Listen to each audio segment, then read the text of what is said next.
Hi, I'm Anthony at KOMOTO Electric Scooters. Today we're going to show you how to install PMT tires on the Nami Klima.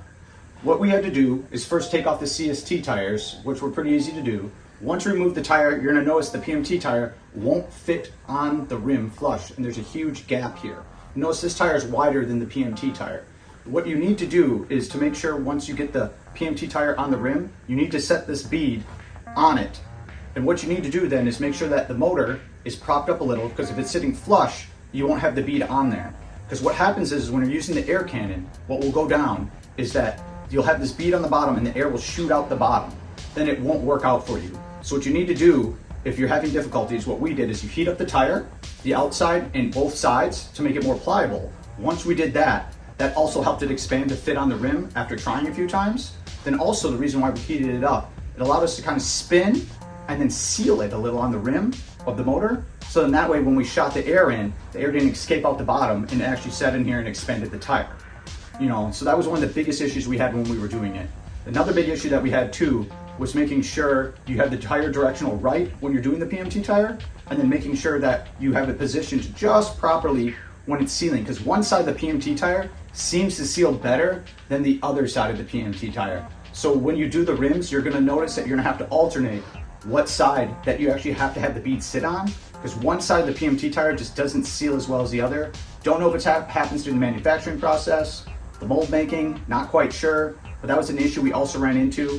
Something to be on the lookout for when you're doing it. So make sure once you have it sealed on there, and then if you do heat it up, to make sure you don't overheat the motor, because you definitely don't want to do that because you could damage things.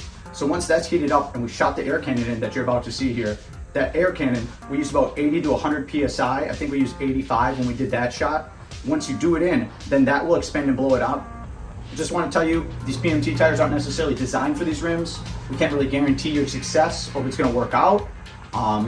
They say not to really use them necessarily, but you can do it. We have customers that have installed them on, have had positive feedback, but make sure you're on the lookout of it, that you are installing a tire that is not necessarily as wide and designed for the rims that you're installing them on.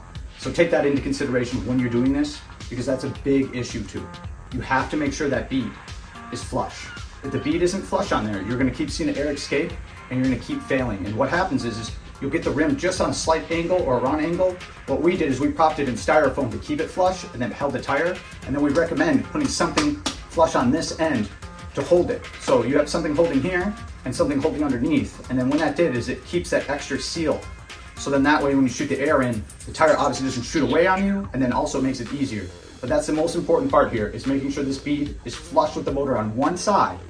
So then that way when you shoot the air in, you will get the results that you're looking for. So here's the video, and good luck.